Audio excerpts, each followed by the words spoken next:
UP Lok Sabha चुनाव में गठबंधन के तहत चुनाव लड़ रही समाजवादी पार्टी ने बिना देरी किए हुए उम्मीदवारों की एक और लिस्ट जारी कर दी है, जिसमें सपा ने 2 सीट कौशाम्बी और खुशीनगर से प्रत्याशी के नाम का ऐलान किया, जो बीजेपी को शिकस्त करने की पूरी कोशिश करेंगे। लोकसभा चुनाव में अब कुछ ही दिनों का समय बचा है। इस बीच सपा ने शुक्रवार को कौशाम्बी से बसपा के कद्दावर नेता और पूर्व मंत्री इंद्रजीत सरोज के बेटे पुष्पेंद्र सरोज और खुशीनगर से अजय प्रताप सिंह उर्फ पिंटू सेंथवार को उम्मीदवार बनाकर मैदान में उतार दिया है।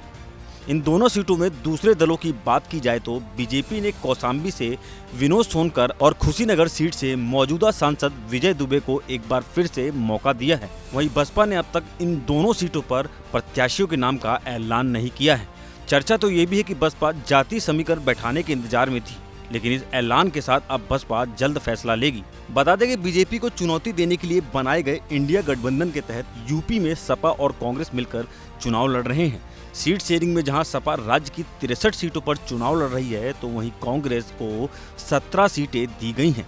सपा ने अब तक 50 से ज्यादा सीटों पर उम्मीदवार उतार चुकी है, जबकि 8 सीटों पर प्रत्याशी भी बदले हैं। इससे पहले बसपा ने भी शुक्रवार को ही अपनी चौथी लिस्ट जारी की, जिसमें बसपा ने 9 लोकसभा सीटों पर प्रत्याशियों का ऐलान किया है। मतलब जैसे जैसे चुनाव के दिन करीब आते जा रहे हैं, वैसे वैसे सियासी दल धीरे धीरे बचे अपने बाकी पत्ते खोलते जा रहे हैं।